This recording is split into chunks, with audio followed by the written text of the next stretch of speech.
Look, let me see. Wait. Yeah. I think it's facing me. And this got to stay above because it'll go out on me.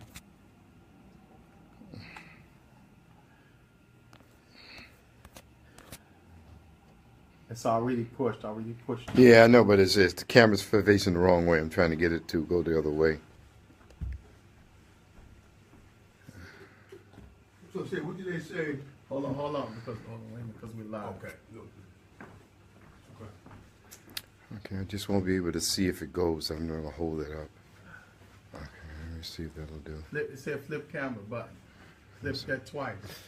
Okay, That push it twice. That wasn't the one. Portrait. Golden Quran. iPad. 3 of 3 Wi-Fi for Golden Quran. Golden Quran. Here you go. Voice over off. Let me see it. I got it. It's on. Yeah. It's got it. It's got it lined up with the with the stand here.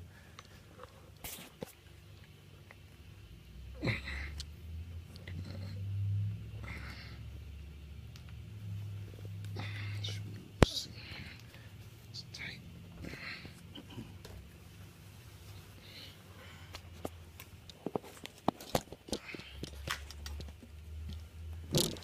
You save that top for the class, but ask me some because we live now. No. That's cool. Okay. I have to say, right? Yeah. Yeah, I have to. So,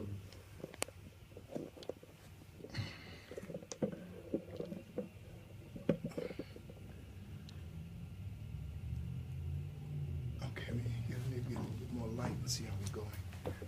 It's okay. Oh, that's it. Yeah, it's there. بسم الله الرحمن الرحيم الحمد لله نحمده ونستعينه ونستغفره ونعوذ بالله من شرور أنفسنا وسيئات أعمالنا من يهدي الله فلا مضل له ومن يضلل فلا هادي له أشهد أن لا إله إلا الله وحده لا شريك له وأشهد أن محمدا عبده ورسوله يا أيها الذين آمنوا اتقوا الله حق تقاته ولا تموتن إلا وأنتم مسلمون يا أيها الناس اتقوا ربكم الذي خلقكم من نفس واحدة وخلق منها زوجها وبث منهما رجالا كثيرا ونساء واتقوا الله الذي تساءلون به والأرحام إن الله كان عليكم رقيبا. I should be looking this way, right? يا أيها الذين آمنوا اتقوا الله وقولوا قولا سديدا يصلح لكم أعمالكم ويغفر لكم ذنوبكم ومن يطع الله ورسوله فقد فاز فوزا عظيما ثم ما بعد فإن خير كلام الله تبارك وتعالى وخير هدى محمد صلى الله عليه وسلم وشر الأمور محدثاتها وكل محدثة بدعة وكل بدعة ضلالة وكل ضلالة في النار وبعد. Tonight,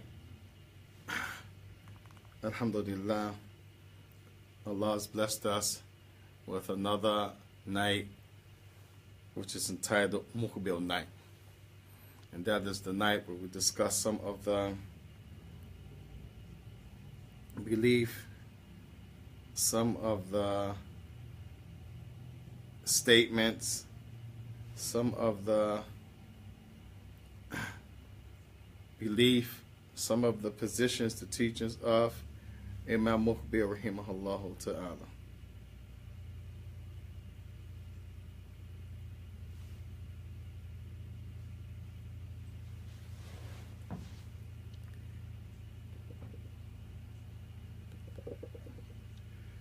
I hope I'm live. You're live. It's asked me if another brother, Ahmed Abdul, is Okay. wants to add him, trying to add him. He's trying to add me. No, it's asked me if I want to add him. Oh, okay. So I'm trying to get him added.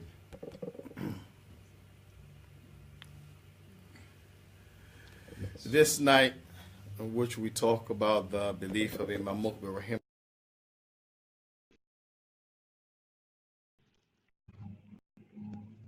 is taken from some of the transcribed. Somebody's calling me. Allah musta'an. Somebody's actually calling me, and I think that's cutting the talk off.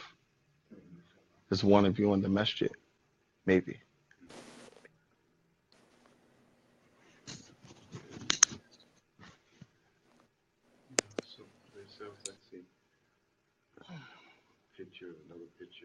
Yeah, I'm here.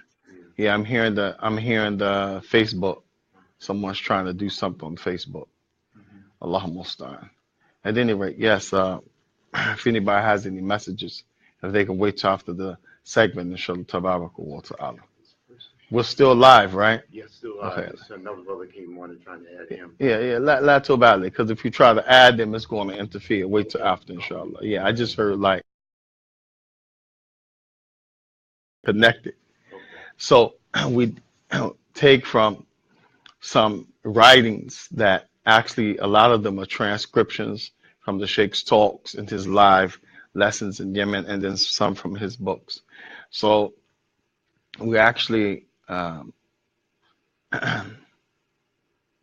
took a couple of weeks ago the section where the Sheikh was talking about Zuhud wa wara'a, Zuhud wa wara'a, and these are two terms that one of them, Zuhud, means that you abandon everything of the worldly life that you don't need. You abandon everything of the worldly life that you don't need.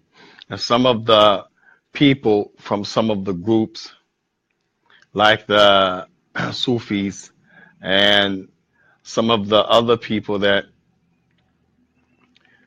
politically, they don't use the name Sufi, but they're Sufi because they have borrowed the belief of the Sufis and they have been given other names.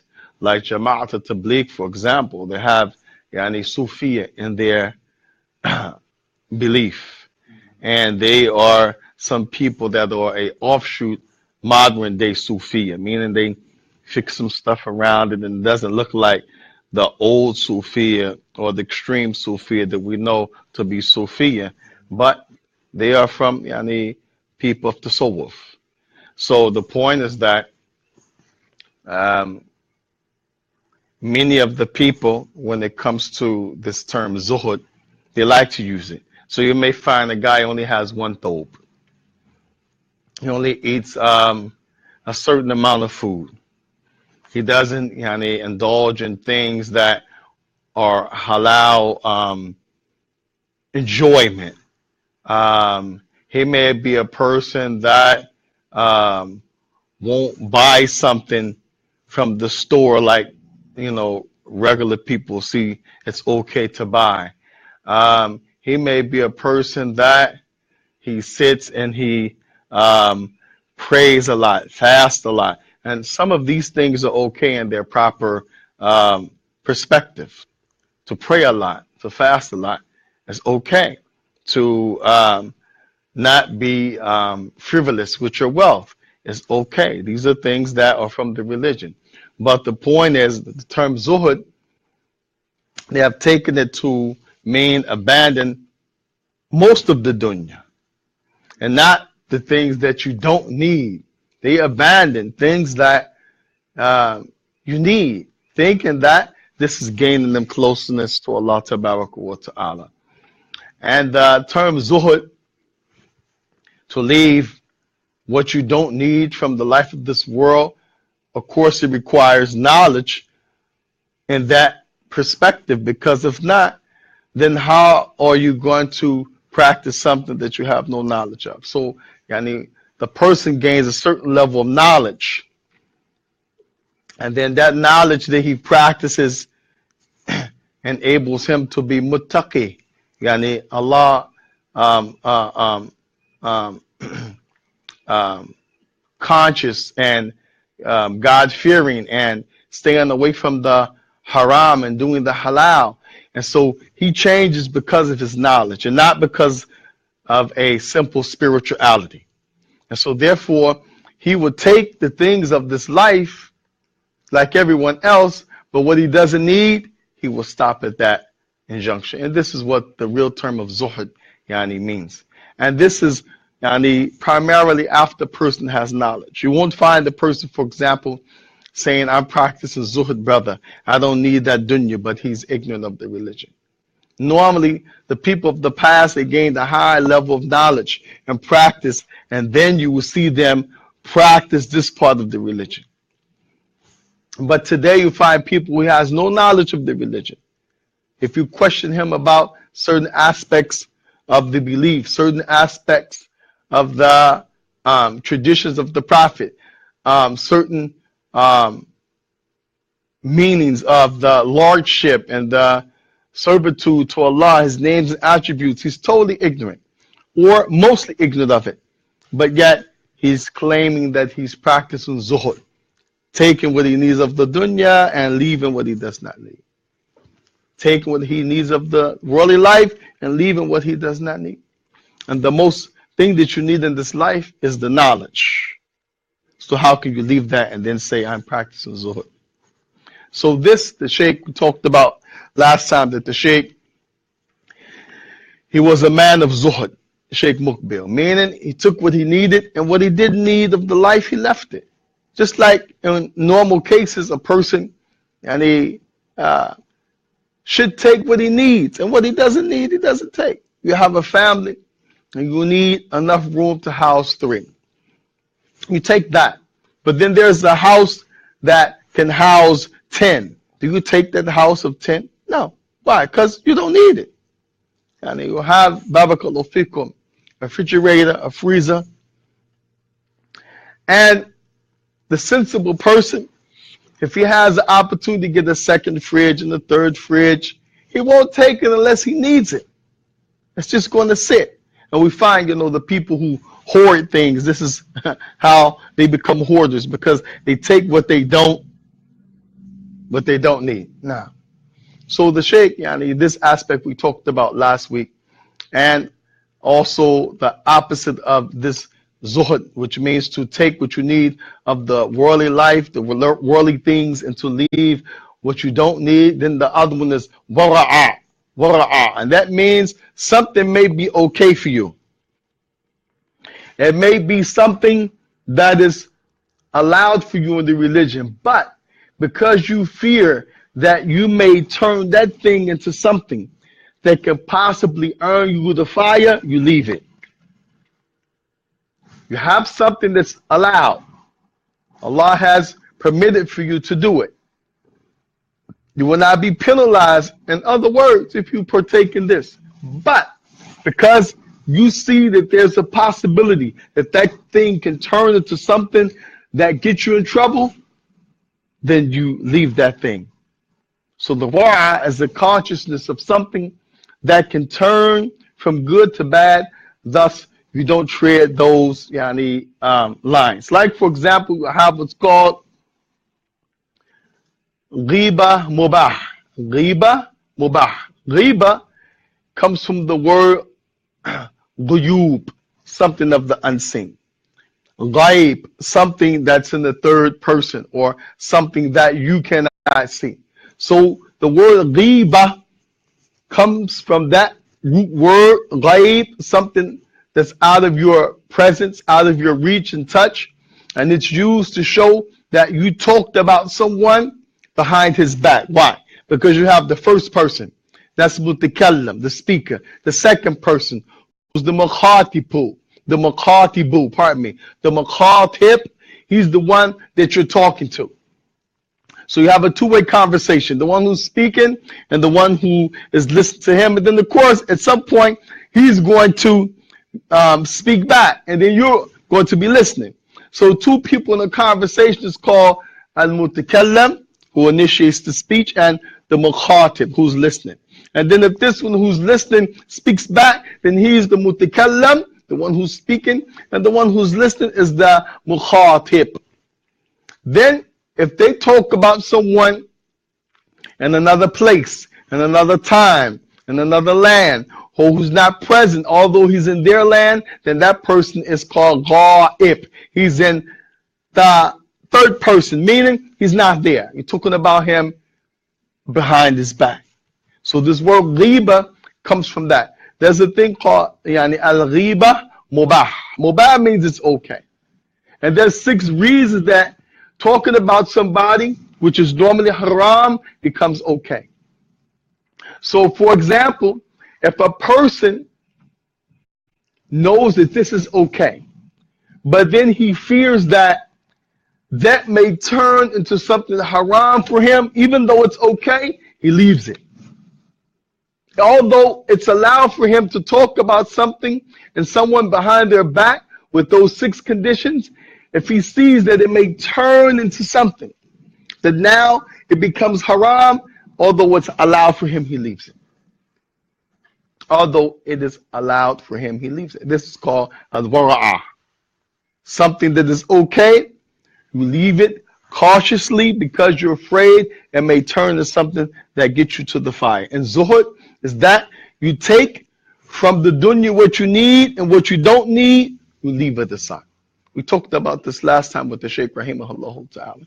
And some of the things he mentioned along those things, yani al-ilmu arfa min al-karasi. The knowledge is more beloved and more virtuous than positions of leadership. This was part of him talking about zuhud, because Allah gave the Shaykh knowledge. Allah blessed him to be the Imam of Yemen of his time. What does he need with a government position? What does he need to be in the parliament? Or what does he need to be the head of a school or the head of an education ministry and a university? When Allah blessed him to be the Imam of the whole country, from a little village, because he was sincere, being patient, teaching the people the knowledge, producing scholars, ulama, having students come from all different walks of life, and he becoming very skilled, in which many of them are still benefiting the people today after the Shaykh is gone. So the Shaykh didn't need someone's position that they would tell him, لا تتكلم في هذا ولا تتكلم عن هذا. They would tell him, don't speak about this and don't speak about that person. They would tell him uskut, shh, هكذا. They would tell him لا تحاذر عن كذا وكذا. Don't warn the people about this evil and that evil. The Shaykh didn't need that. So he talked about how the knowledge was more beneficial and more blessed and more loftier in the sight of Allah and with him than the karasi, meaning the seat of authority. Because some Muslims, although Allah believes that, and Allah has revealed that, and Allah has held us responsible to hold that view that the knowledge of the deen رفع من الدنيا وما فيها, that the knowledge of the deen is greater and more virtuous than anything in this dunya. The dunya and what's in it, wallahi, tallahi, ballahi, كثير من المسلمين لا يعتقدون هذا. Many of the Muslims don't believe that today. Many of the Muslims don't believe that today. They believe that there's things that are more superior than the knowledge of the deen.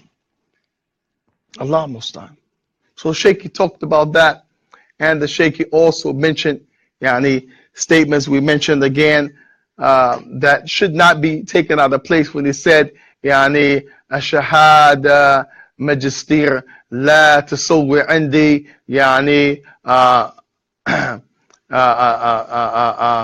لا تسوي عندي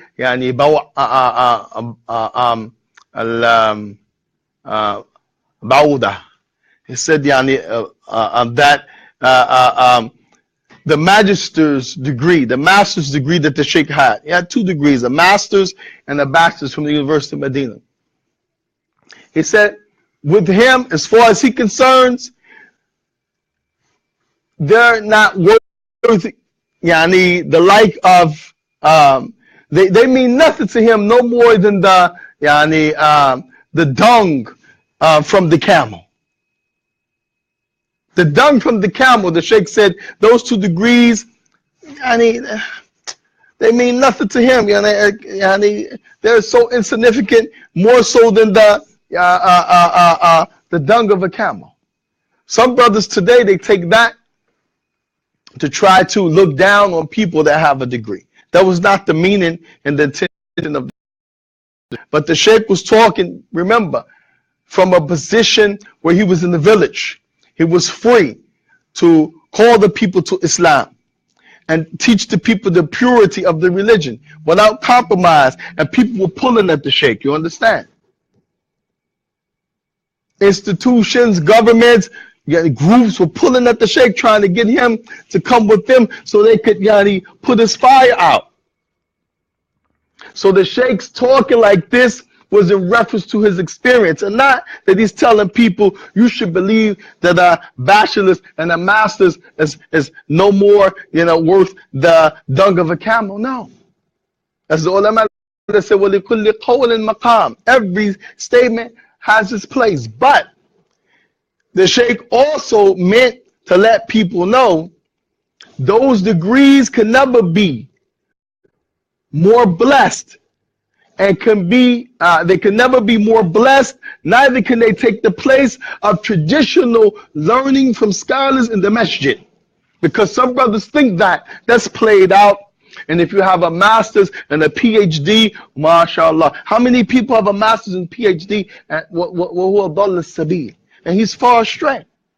How many people عندهم magister a doctor PhD وعنده بدعة وعنده الانحراف وعنده ماذا كرافات وعنده بدعية وشرعية من الأعمال والاعتقاد.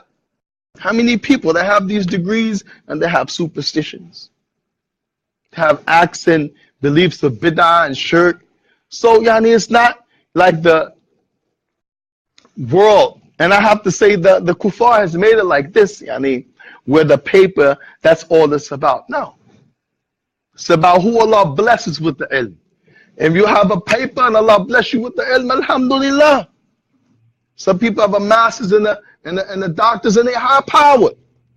If they didn't have that master's and that PhD, Allah blessed them from their sitting with the people of knowledge and the books that they read and the classes they took, they would still be high powered.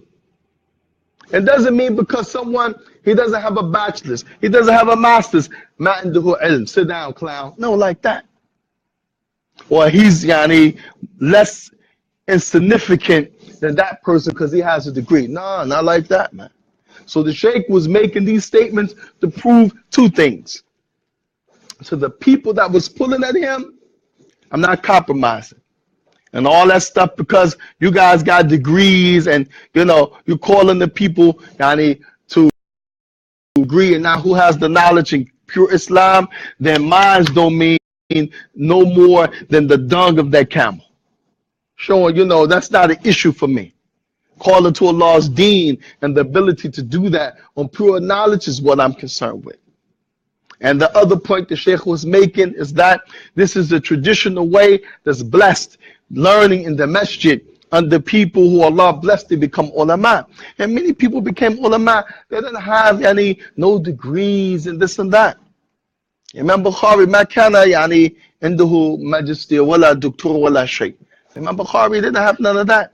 ولا Imam Muslim, ولا Abu Dawood, ولا Imam Tirmidhi, ولا Nasa'i, ولا Ibn Majah. None of the great scholars, imams of the 6 books, which all of them was non-Arab. The scholars of the Sunnah of the Prophet that we call, they were the 6 major imams of the Sunnah, the 6 books, Bukhari, Muslim, Abu Dawood, Tirmidhi, Imam Nasa'i, Ibn Majah, they didn't have any degrees. And guess what? They were non-Arab. You feel me? You with me? Non-Arab. Yeah, Imam Ibn Khuzaymah, wa Imam al-Bayhaqi, wa Imam Hakim, wa kadhalik, barakallahu fikum. You have so many ulama. Imam Jalal al-Din al-Suyuti, وقبل ذلك إمام ابن ماذا التيمية وابن قيم الجوزية وإمام النووي وإمام البزار وإمام أبي دنيا ابن أبي دنيا. You have Ibn Arabi and Ibn al-Arabi. Ibn Arabi and Ibn al-Arabi.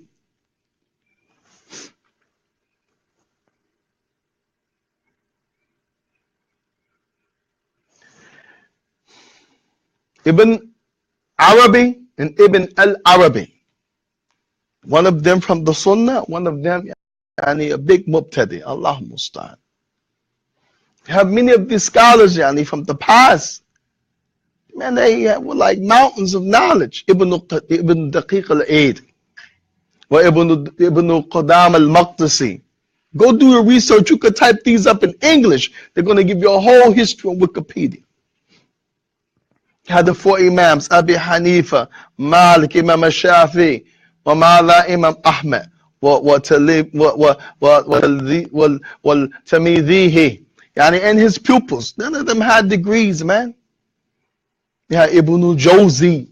Nah, they didn't have degrees. So you can't slight people because they don't have a degree. That's the message the Sheikh was trying to give.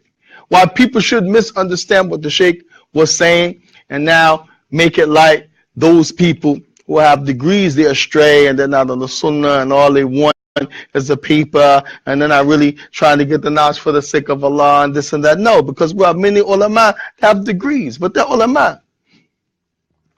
They don't even like to be called Dr. Salih Fawzan and Dr. Luhaydan. They could care less about them titles. They got ilm. Now, so this we mentioned last night. So tonight, and the Shaykh Inshallah Tabaraka wa Ta'ala want to talk about Tahreem Of Taqleed. Naam Tahreem Of Taqleed. The prohibition of Taqleed. Taqleed in the Arabic language يقلد الكلب أو يقلد الحصان ما يقيده. The one that has the dog on the leash, or the one who has the horse with the thing he pulls the horse by, that horse, if the one who's pulling him goes left, which way is the horse going to go? It's going to go right? Left, yeah. If the man turns right who has the leash to the dog, which way is the dog going to go? It's going to go to the right, right? This is called taqleed. Someone pulls you and you follow, you go. This, the Shaykh is talking about the prohibition of this. And that is because Allah Tabaraka wa Ta'ala, He told the Prophet sallallahu alayhi wa alihi wa sallam, ittabi'u ma unzila ilaykum min rabbikum. Ittabi'u ma unzila ilaykum min rabbikum wa la tattabi'u min dunihi awliya qalilan ma tadhakkarun. He told the Prophet, he said, follow that which has been sent to you from your Lord. Follow that, meaning the revelation, the Quran, which has been sent to you from your Lord. وَلَا تَتَّبِ مِن دُونِهِ. And don't follow anything other than Him, your Lord. قَلِيلًا مَا تَذَكَّرُونَ. قَلِيلًا مَا تَذَكَّرُونَ.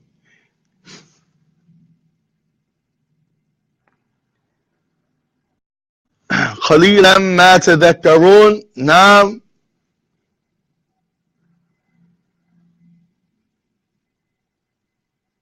a very few amount of people will remember this.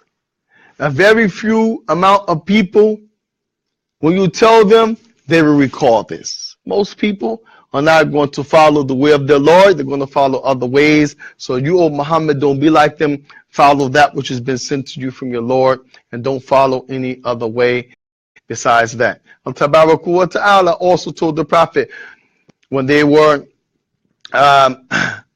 talking about guidance, Allah Tabaraka wa Ta'ala also mentioned to the Prophet, ihdina sirat al-mustaqim, that we have to ask Allah to guide us to the Sirat al-Mustaqim. But we're already Muslim. Why would Allah tell the Prophet ﷺ that we have to say this every salah, every rak'ah? Because we need this guidance at every moment. So these are some of the evidence, as al-Tabarak wa ta'ala told the Prophet to say, وَأَنَّ هَذَا صِرَاطِي مُسْتَقِيمًا فَاتَّبِعُوهُ. Allah said, and this is my way straight, talking about Islam. This is my way, not the Arabs' way, not the shaitan way. This is my way straight. فَاتَّبِعُوهُ. Follow it. وَلَا تَتَّبِعُوا Subalan, and don't follow Subalan. Subalan means you have a whole bunch of different ways. Sabil is one way. Subal means you have a different ways. He said, وَلَا تَتَّبِعُوا Subalan. Do not follow the other ways. فَتَفَرَّقَ بِكُمْ عَنْ سَبِيلِي. Because following those other ways will pull you from my way, which Allah said at the beginning, وَأَنَّ هَذَا صِرَاطِي مُسْتَقِيمًا فَاتَّبِعُوا. This Islam is my way straight. Allah said, follow it. That's the command. Then he told the Prophet, وَلَا تَتَّبِعُوا سُبُلًا فَتَفَرَّقَ بِكُمْ عَنْ سَبِيلِي. And don't follow the other ways, because if you do, it's going to take you astray from my path. And the whole thing about Allah's path is for us to follow it. So the Shaykh, he will quote ayat like the Shaykh on the Muqbil, establishing the point that Tahreem Of Taqleed, the prohibition of following somebody. And here, taqleed doesn't mean that if someone comes and tells you, Akhi, Allah said, face the Kaaba, face the Qibla of Mecca when you pray. You say, I don't have to listen to you. There's no taqleed in the religion. That's not the meaning of taqleed. What's meant by taqleed is that someone tells you something, you don't understand what he's talking about, and you don't know if it's from the religion or not, and you follow him. This is taqleed. Taqleed, again, is that someone tells you something. You don't understand them, number one. And number two, you don't know if he got it from the religion. And number three, and you don't know where he got it from. So you have three things for taqleed. The first one, you don't understand what he's telling you, because you can follow something you don't understand. Number two, that person, you don't know if it's from the religion, what he's telling you. And number three, you don't know where he got it from, because it could be from the book of Allah, it could be from the sunnah of his messenger, it could be from what's called istinbat. It could be something that he extracted from an ayah. The basis is from an ayah. It could be a statement of the companion. It could be a statement of the tabi'een. It could be a statement that is from the Arabic language, but the ayah is in the Quran. You need to know where he got it from. You understand? So the Shaykh, he will talk about these issues, and one of them is the prohibition of blind following. The Shaykh, he said, وَالتَّقْلِيدُ نَتَقَدُ أَنَّهُ haram. He said, in blind following, we view and we believe that it is haram. وَالْبِدْعَةِ, and that is innovation. So the Shaykh, he said, he himself, and he's saying, the real Muslim who follows the Sunnah, نَتَقِدُ أَنَّ تَقْلِيدُ haram. It is prohibited. What's our evidence? Firstly, what do we understand from this? Taqleed, again, the Arabic language, it means that you follow something pulls you right and left. You follow something without having the ability to not follow that thing. If he goes left, you go left. If he goes right, you go right. You follow something. Like when you drive a car. Car only going to go where you take him. Whoever you takes the car, then that is taqleed. You're driving the car. It's following you. Doesn't have a mind of his own. You want to go left, he goes right. No. Then secondly, how do we know that the taqleed Yani it's haram, because Allah told the Prophet to follow that which has been sent to him from his Lord, and do not follow anything other than that. So unless the basis is from a revelation, then you cannot follow it. And that's why the Prophet ﷺ, in the beginning of Islam, Allah commanded him to go to who? When he didn't know something. You know who Allah commanded the Prophet to go to when he didn't know something? In the beginning? You know? In the beginning, the Prophet ﷺ was told to go to the Jews. If he didn't know something, go to the Jews. Why? Because they had the Torah. There are people who could tell him Allah said. So if they told him Allah said, when he asked, then the Prophet would have to follow that. And if they told him something that was not from Allah's book, what would happen? Allah would send down from the heavens an ayah and tell them they're lying. This is the real deal. Now go back and ask them, is this not in their book? Or go back and tell them, this is in your book. And see how perplexed they would be. So the point is that Allah told the Prophet, فَاسْأَلُوا أَهْلِ الذِّكْرِ إِن كُنتُمْ لَا تَعْلَمُونَ. Ask the people of knowledge, meaning from amongst the Jews who had the Torah in Medina during his time, if you don't know. And then after that, Allah Tabaraka wa Ta'ala said, بِالْبَيِّنَاتِ وَالزُّبُرِ بِالْبَيِّنَاتِ وَالزُّبُرِ. Bayinat means clarity from the revelation. May need another ayah to explain another ayah, and all of this is Allah's speech. Or Zubur, they can't hide the knowledge. They have to show you, they have to give it up. So this Allah Tabaraka wa Ta'ala illustrates for us that a taqleed huwa yani haram. It is prohibited to follow something you don't understand, to follow something that you don't know if it's from the religion, and to follow something that you don't know where it came from. And the Shaykh he mentioned, not only the taqleed is yani haram, but it's bid'ah. It's something that's not from our religion. It's not from our religion to just follow. It's not from our religion. Remember the Prophet said, "Man ahdatha fi amrina ma hadha laysa minhu, fahuwa raddun." What's the meaning of rad? You get rid of it. You can't accept it. It's rejected. What happens when a person writes a check and he has no money in his bank? The check is accepted or rejected? It's rejected. Wake up, Akhi. Nah, it's rejected. Nah.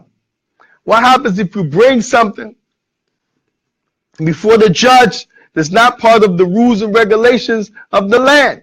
Is he going to accept it in the court? He's going to reject it. The same thing in the deen of Allah Tabaraka wa Ta'ala. The Prophet said, whoever invents something, the deen is already complete. And then during the time while he was alive and revelation was still coming down, Allah has to send the revelation to you. You can't make up your own. So if it's not something that Allah revealed, a prophet already didn't have it, then it's rejected from you. And except that, it's in the other scriptures. It's in the other revelation before. And if they had something, then Allah still revealed it in the Quran all over again. That's why he said about the Quran, Muhaiminun alayhi. The Quran, one of its jobs, one of its purposes is that it is a witness, it is a lawyer, it is a confirmation of what they had before, because they play games and they lie about the deen of Allah Tabaraka wa Ta'ala. The Shaykh he said, وَلَا يَكُونْ فِي قُرُونِ مُفَضَّلَةٍ. And blind following was not during the time of the Qurun Mufaddala. Qurun means generations. Mufaddala, the blessed generations, meaning the Prophet's companions, number one. The Tabi'een, the students of the companions, number two. And the Itba' Tabi'een, the students of the Tabi'een, number three. These are the Qurun Mufaddala, the blessed generations. Why? Are they blessed? Because Allah mentioned them to be blessed in the Quran. when he said as-sabiquna awwalun, the early Muslims, the first Muslims, min al-muhajirin wal ansar, from the muhajirin. Who are the muhajirin? The people that made hijrah from what? They made hijrah from Brooklyn?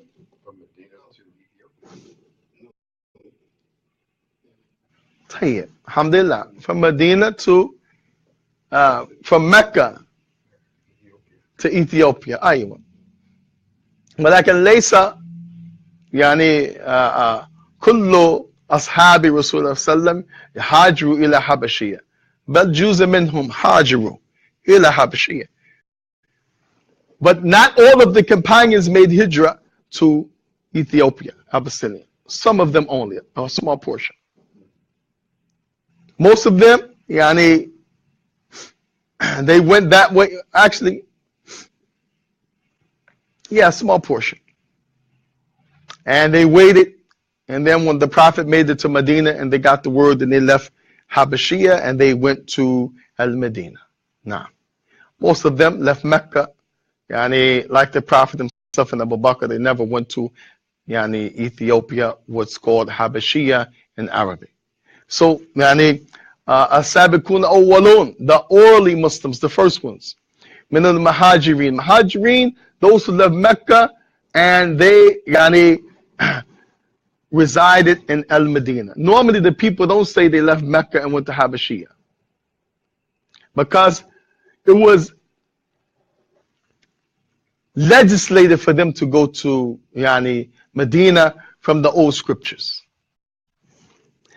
But because they didn't know the decree of Allah and the ayahs had not been revealed, they tried to do the best thing by default, to go to another land because of the persecution. But it was already decreed by Allah, the issue of Al-Medina. That's why you have so many tribes of the Jews went different places, and from amongst the places they were in, different places in the Arabian Peninsula, looking to see where that prophet was going to emerge, because they knew from their books that the last prophet was from the Arabs. So we say, yani, min al-muhajirin. Muhajirin are known to be those who left Mecca. Wal ansar, those who helped them and assist them in Al-Medina. As for Habashiyah, then the only one accepted Islam from what we know is Najashi, the king. But Allah said, yani, wal ansar, the ansar, yani, these are those who helped in Al-Medina, ansar. And this is plural, ansar. So this is how we know this yani is referring to the people of Al-Medina. Now, so and the point is that Allah Azza wa Jal mentioned them, the people of Mecca and the people of Medina. He said, وَالَّذِينَ تَبَعُوهُمْ, and those who follow them, وَالَّذِينَ تَبَعُوهُمْ, who followed them? The Tabi'een.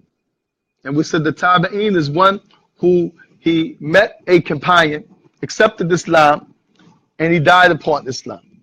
But he didn't meet the Prophet. That's the companion, a companion student, or one who met the companion. So either he met the companion, or he met the companion and was the student of that companion. Then he gets the name Tabi'un.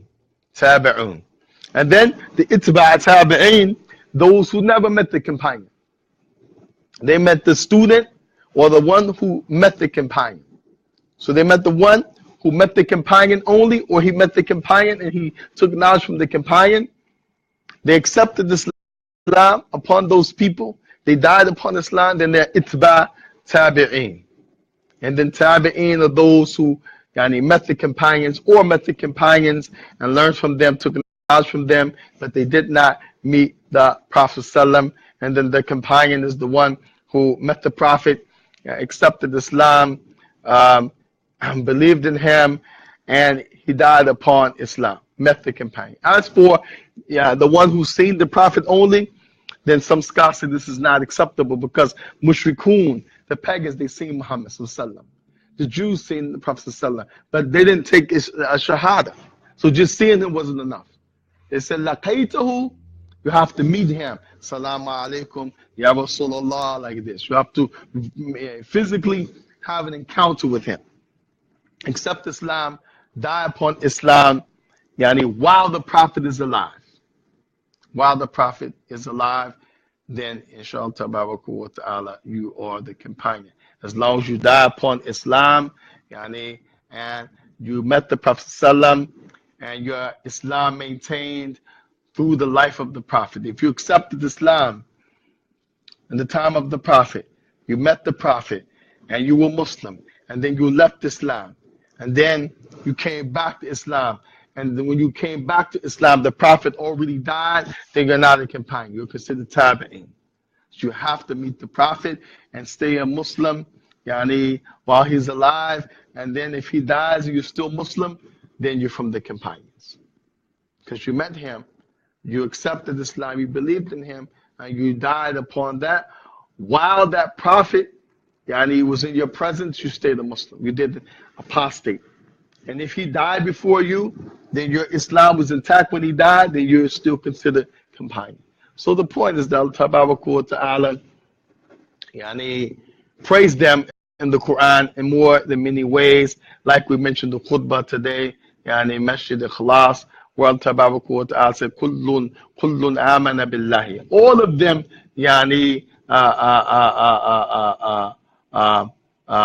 Allah Ta'ala said all of them believed in Allah. Amana Rasulu bima unzila ilayhi min rabbihi wal mu'minun. And the Masjid believes in that which was revealed to him from his Lord. Kullun amana billahi. Kullun amana billahi wa malaikati wa kutubi rasuli. And all of them, the companions, all of them, kullun amana billah. Kullun amana billah. And those that believed, they said the same thing. They said, we believe in that which was sent to us from our Lord. Who were the believers in the time of the Prophet? The companions. The companions. So when Allah said, Kullun amana billahi, all of them say we believe in Allah, that means the companions of the Messenger of Allah. So the point the Shaykh is making is that Taqleed did not exist in the time of the Prophet ﷺ, his companions. Secondly, the time of the Tabi'een. Thirdly, the time of the Ittiba' Tabi'een. And lastly, the Shaykh, he mentions that this was mentioned by Imam As-San'ani in his book called Irshad Naqid ila Taysir Ijtihad. Imam Shawkani, the great scholar of Yemen, mentioned this, that there was no taqleed in the time of the Qurun Mufaddala, the time of the Prophet, his companions, the Tabi'een, Itba' Tabi'een. And lastly, he said, all of the Imams believe this, from the four great Imams, Abu Hanifa, Imam Malik, Imam Ash-Shafi'i, and Imam Ahmad. All of them, they mention the prohibition of just following them. And they were from the Imams of the religion, the Imams of the Sunnah, Sheikh Muqbil said. Some people that have this misconception or this lie that circulated that the Sheikh Muqbil, or some of his students, they believe that the Imams were not people of the Sunnah, they were people of Bid'ah, like Abu Hanifa. No, but don't say that. They were Imams of Islam. They were people of knowledge. Sheikh Muqbil bears witness to this. If someone have a mistake, does not take him from being Imam in knowledge, Imam in character, but they were from the people of the religion of Allah Ta'ala.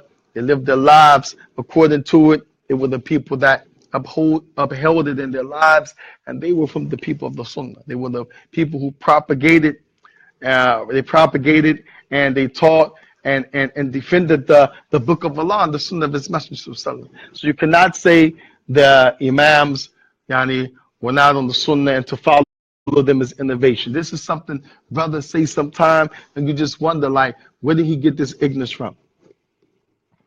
How could Imam Abu Hanifa not be upon the Sunnah?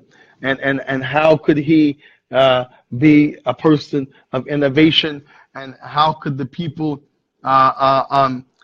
who take from his teachings be an innovator? How could you say that about Imam Malik? How could you say that about Imam Shafi and Imam Ahmad? But what is understood from the likes of Sheikh Muqbil is that we don't just say Okay, Imam Abu Hanifa said that, that's it. Imam Shafi said that, that's it. Imam Malik said this, that's it. Imam Ahmad said this, don't question me, I'm following what the Imam said. No, because all of them, they have a statement against taqleed from the likes of Imam Abi Hanifa. He said, لا يحل لأحد أن تأخذ أن تأخذ لا يحل لأحد أن تأخذ لا يحل لأحد أن تأخذ لا يحل لأحد أن تأخذ من قول ما لم يعلم أين أخذناه. He said that it's not, okay, it is not permissible for a person. لا يحل لأحد. يحل means يعني it is halal. He said لا يحل. It is not permissible. So this is why the Sheikh, he said, like they said before him, taqleed is يعني haram. Because they said the same thing. Imam Abu Hanifa said لا يحل لأحد. For anybody, and تأخذ من قولنا, and تأخذ من قولنا, that he takes my statement, our statements, the Imam, من لم يعني تعلم أين أخذناه, and he does not know, you do not know where we got it from. This is not permissible. You gotta know, is it from my opinion? Is it from my hadith? Is it from my ayah? You gotta know what's this based upon. You can't just say Imam Abi Hanifa said it, that's it. The same thing. Yani Imam Malik, he said, إنما أنا بشر. Indeed, I'm a human being. أصيب وأخطأ. أصيب وأخطأ. He said, sometime I'm right, أصيب. From the word sawaban. وأخطأ. Sometimes I'm wrong, I make a mistake. فانظر إلى رأي. So look at what I say. Look at my opinion, my view, what I have to present. He said, وَمَنْ وَفَقَ بِكِتَابِ, meaning Allah's book, وَسُنَّتِ, and the sunnah of the Prophet, فَخُذُوهُ, then that's what you take. That's what you take. Whatever agrees with the book and the sunnah, that's what you take. Because if you just take Imam Malik's statement without knowing, understanding what it is it from the religion, where it came from, then you're doing what? You're blind following. You're doing what's called taqleed. He said go left, you go left. Go right, go right. You have no idea if it's prohibited or not what he's telling you to do. He said, so look at me. He said, indeed, I'm a human being. Sometimes I'm right, sometimes I'm wrong. That in itself shows you should investigate. But then he told you, he said, so look at what I say. Ra'i means what he sees, as a view, as opinion, yani as a solution, as a ruling, yani as an explanation. He said, look at it. Whatever agrees with the book and the sunnah, then that's what you take. That means you got to have knowledge again. Or you got to go to somebody who has knowledge and let them explain it to you and then show you. Then you can go back and look if you have the ability. Say, فَمَنْ لَمْ يُوَافِقْ بِكِتَابِ وَسُنَّةِ. فَمَنْ لَمْ يُوَافِقْ بِالْكِتَابِ وَسُنَّةِ. Whatever does not agree with the book of Allah, the Quran, and the Sunnah of the Masjid, he said, فَتْرُكُوهُ. Then abandon it. Get rid of it. وقال إمام الشافعي رحمه الله تعالى إجماع علماء على من استبنى سنة رسول الله صلى الله عليه وسلم لا يحل لأحد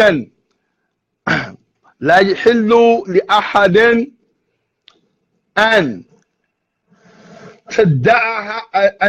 تدعه لقول غيره أو كما قال. Imam Shafi'i, he said, the scholars all agree, meaning of his time and his area that he met, that he read about, they said it is prohibited if someone shows you something from the clear sunnah of the messenger. It is prohibited if someone, it is a consensus from the scholars, the ulama of his time. They all agree. Those that he met, those that he talked to, those who he studied under, those he read their teachings. He said they all agree. If someone shows you a clear sunnah of the messenger, It is not for anyone that he can leave that which is clear sunnah of the messenger for anybody else's statement. Liqawl ahad, for anybody else's statement. Why? Because somebody else's statement without the Prophet's hadith or his statement or action, someone else's statement without an ayah from Allah, someone else's statement without a statement from the companions, it's taqleed, it's blind following.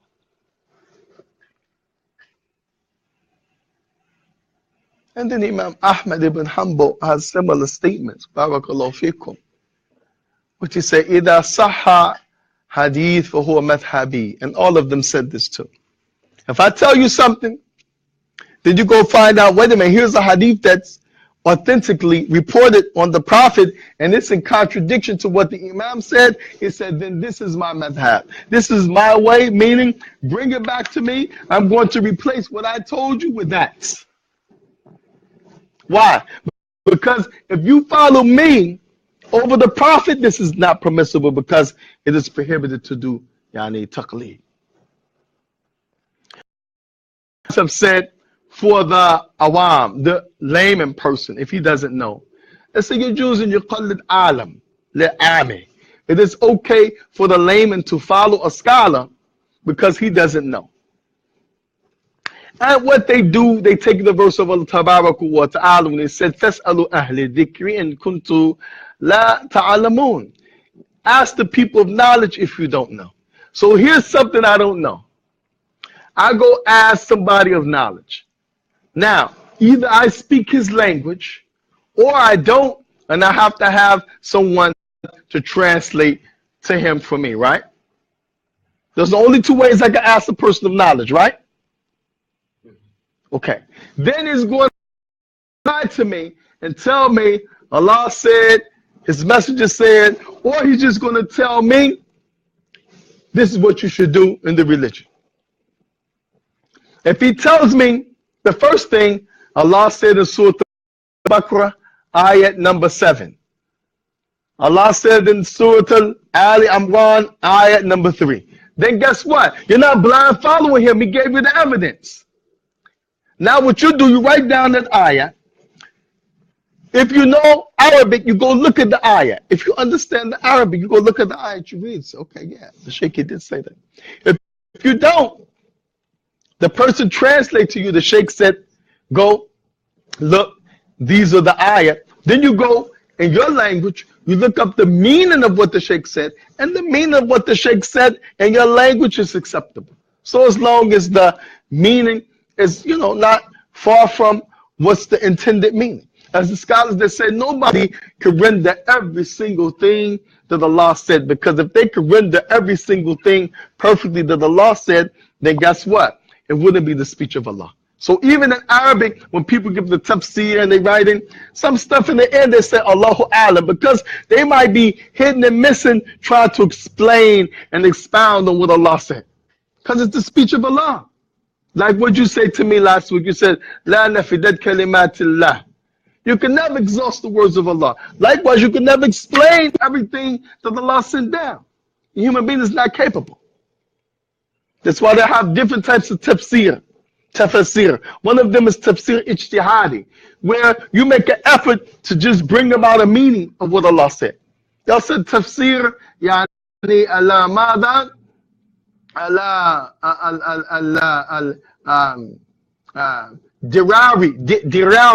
Dirari means you taking someone's what they said about the ayat. Tafsir yani nadri.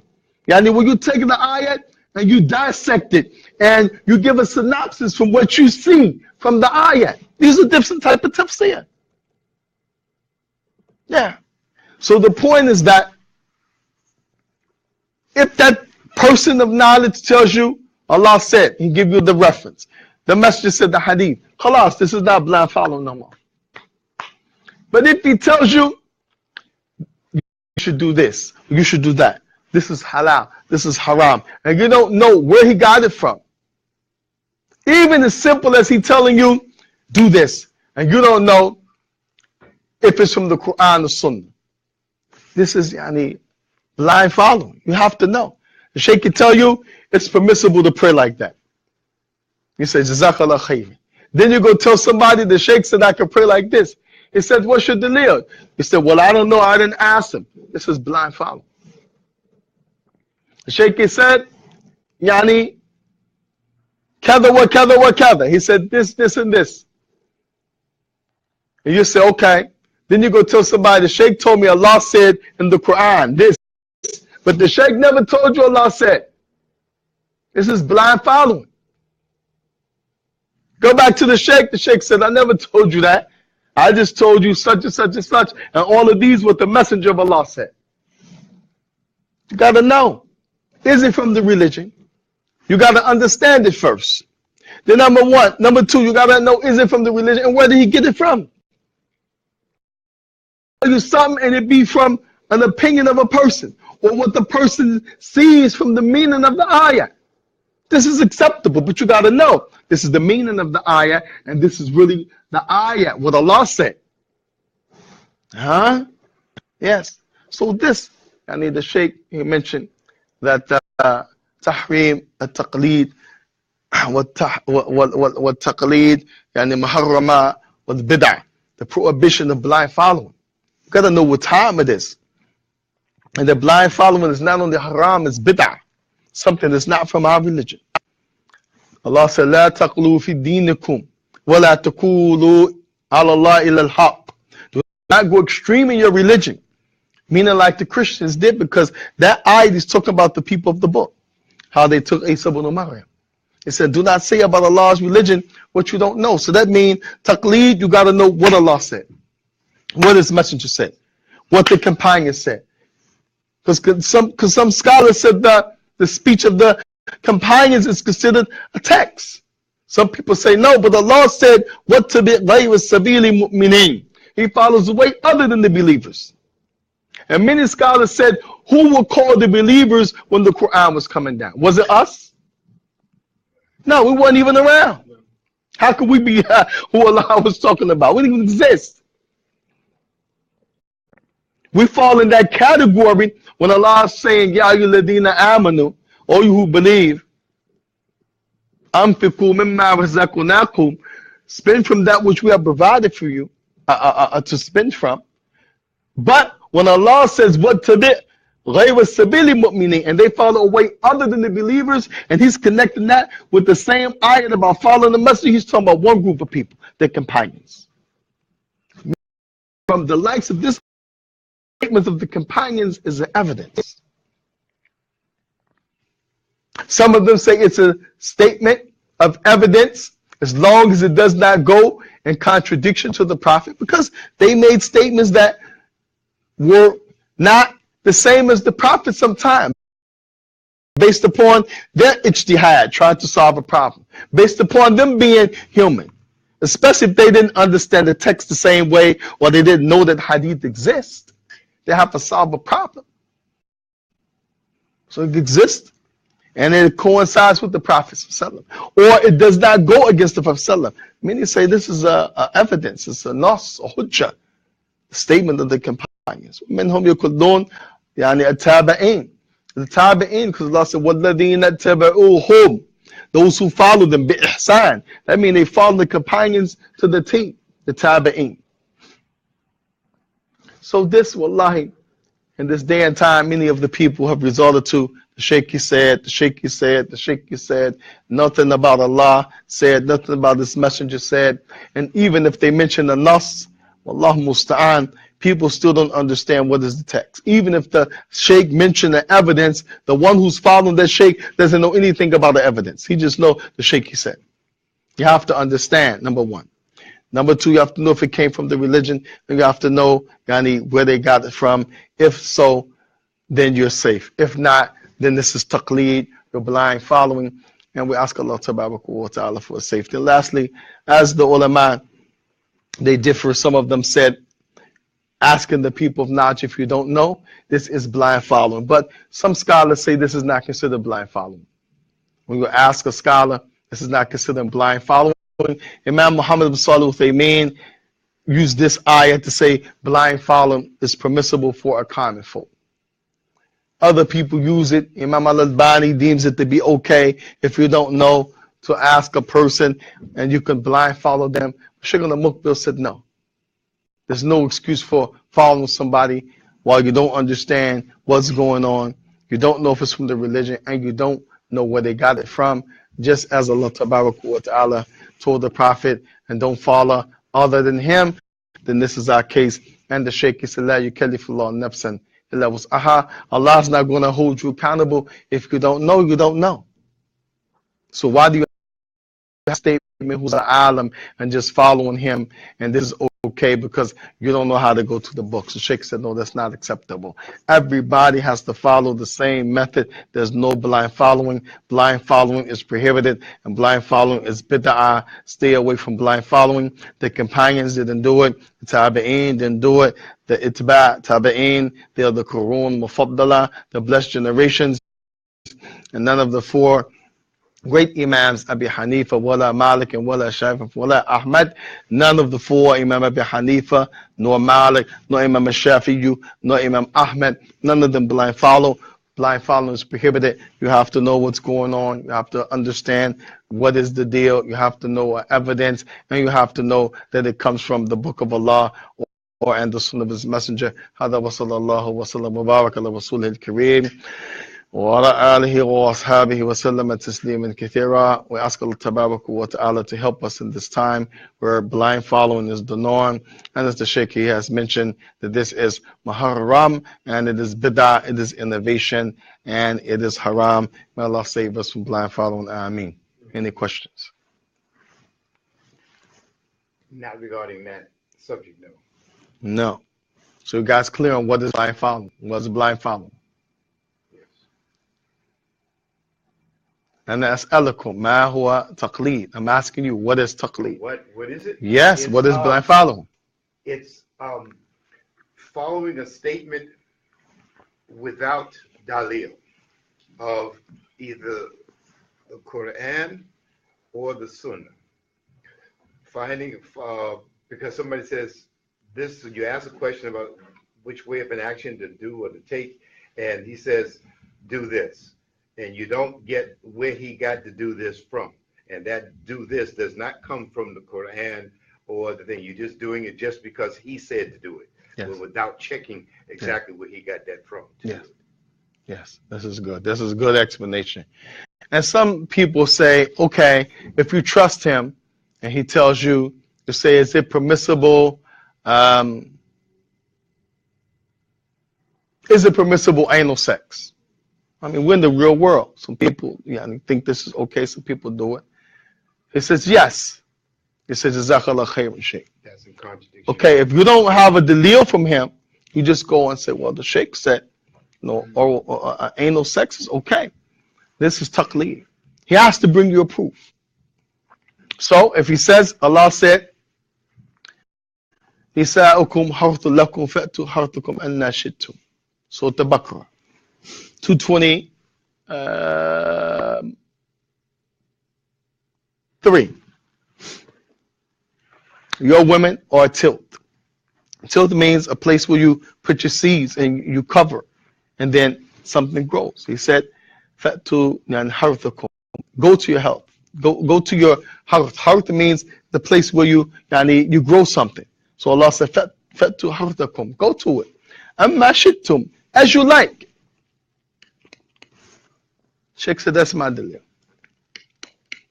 But remember, we said you must understand. Not just is it from the religion, what's your dalil? Because some people bring a dalil and he doesn't know there's another evidence that cancel that one out. Or some people bring a dalil and he doesn't know the hadith came that he doesn't know about and cancel that out. So you have to not only have the evidence from the sheikh and know that it's from the religion, you have to understand. Because this is a statement of Abdullah ibn Umaru radiallahu ta'ala anhu, that this ayah means that you can have relations with your wife fi dubr, in the back door. But from Salaf said, la'an Allah ala man ata ala la'natullah ala man ityan amra'atihi fi dubriha, or kama qala, that Allah has cursed the man who goes to his wife in the back door. So you have the sheikh that said yes. You didn't ask him what's your dalil. This is blind following. You have the sheikh that said yes, or anal sex is okay. You said what's your dalil? He quoted that. But you didn't go to see what the Prophet said, because his job is to clarify the Quran. You didn't go to see what the Prophet said, but you heard Abdullah ibn Umar said this. You're in fault. You're in fault. It's the Quran, then the authentic hadith of the Prophet, then the companions. Not the Quran, then the authentic narration of the companions. Because the statement of the companions, even though he may have said it, this is the meaning of authentic, he could be wrong. The Prophet is not going to be wrong about religious affairs. Why? Because Allah sent down to him revelation. He's the only one that you have to take what he says unrestricted. Everybody else, as Imam Malik said, yukhadu kull qawla aw yurad. Everybody else's statement is taken or rejected. Left. So this is an example of taqleed. And this is an example of you got to understand. You got to understand. Now, you have to understand. Some scholars, they mention Barakallahu fikum kadalik, that the one who goes to his wife in the back door said hiya luti saghira. This is a minor act of homosexuality. Why? Because the homosexuality came from men taking the shahawat, the sexual desires, out on rijalan, on other men, in that part of their body. So they said, even though this is a lady and it's your wife, if you do it, or it's a lady and it's not your wife, you've made a minor act of homosexuality, meaning you have imitated them in that. Whoever imitates the people, he's of that same plight. So it's an example of taqleed as well, that you just take something and you don't know, you don't go see hakada. Now, this is an example. Taqleed. Even though it was Ibn Umar, you skip the Prophet ﷺ. And sometimes the companion stuff didn't reach them. You have many examples. Hadith didn't reach them. Hadith for many. Maybe I tell you something, Sheikh will say he doesn't know. Maybe I tell him something that you both know. Maybe I tell him something nobody knows except him. Anyway. So this example, you have to come back and see, did I say this? Because maybe it will tell you something that maybe I said and then I changed. And likewise, it's the word of himself. So we straight on taqleed. What about those scholars who say if you are common folk and you don't know, you just go ask the sheikh, and this kind of taqleed is prohibited, is this type of taqleed is permissible. It's allowed because you can't go to the books. You don't have the Arabic. You don't have this. You don't know where to start. You don't know how to do the research. You don't know how to tell the hadith is authentic or not. You don't know was this revealed for this reason? So you got to ask somebody, and if he tells you X, Y, and Z, you could take it and you're not held accountable for following what he says because you don't have the ability. What about those guys who say that? Are they right or are they wrong? They're right. They're right until you gain knowledge. Some of them said that they're wrong. Like Sheikh Muqbil, he said again.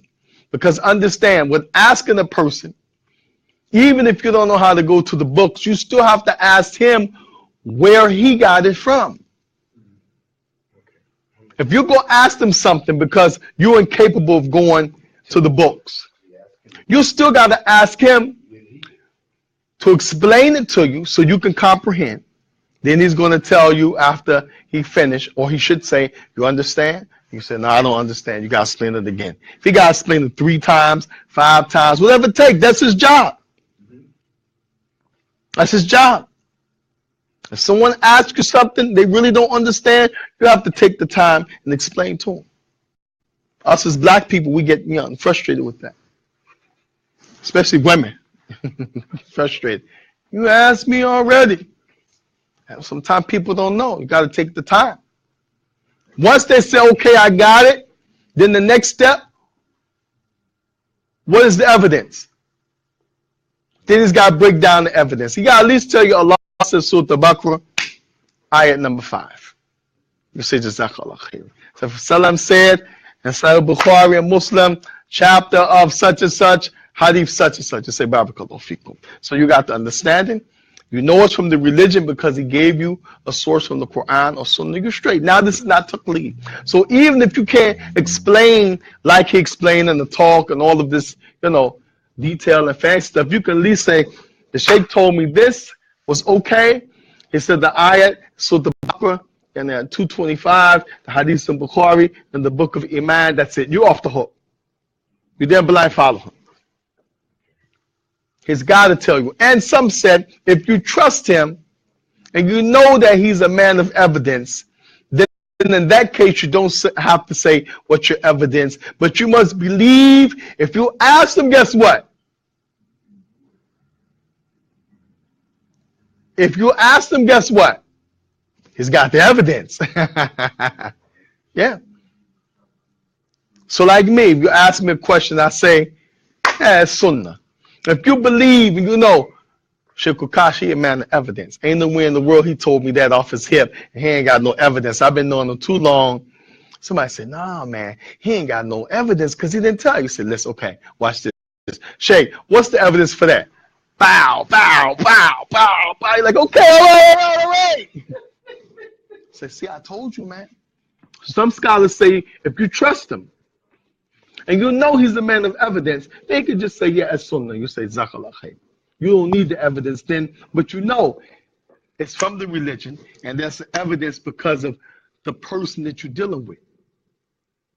So this is one of the meanings of, as Sheikh Muqbil said, فَاسْأَلُوا أَهْلَ الذِّكْرِ إِن كُنتُمْ تَعْلَمُونَ. Ask the people of knowledge you don't know. It's not a proof to blind follow. Others said, yeah, and they use this second part that I mentioned. If you trust him, you respect him, then you must trust that he has evidence. And this is true. But still, some would say this is not considered blind following because, again, you understand it and you believe and trust that he has evidence, so you know where he got it from. You know he has evidence. But back then when Imam Abu Hanifa, Imam Malik, Shafi, and Ahmed was saying this, people were really like doing some shirk, some real like outlandish stuff in the religion, some real serious bidah. And you know it wasn't from the religion at all, but they were still taking it. Why? Because of the love for that person. And that's why they're saying, too, you know where it came from. You know, you're going around somebody's grave, and nowhere in the world you really believe there's a text in the Quran for that. But because Sheikh such and such said it, just because it's from him, it's okay. No? So they emphasize the evidence. They emphasize if it don't coincide with the book and the Sunnah. Why? Because a lot of things that they were being taught didn't coincide with the book and the Sunnah. So their environment had a lot to do with why they worded things the same way that they worded it, and Allah Ta'ala knows best. Hey, your question. We had a question off the top. I gotta get good at. Yes, all right. Okay. Necessarily. If we could stop the tape and hit the finish. Yeah. Then we'll tap on the finish if I can. Subhanakallahumma wa bihamdika ashhadu an la ilaha illa anta astaghfiruka wa atubu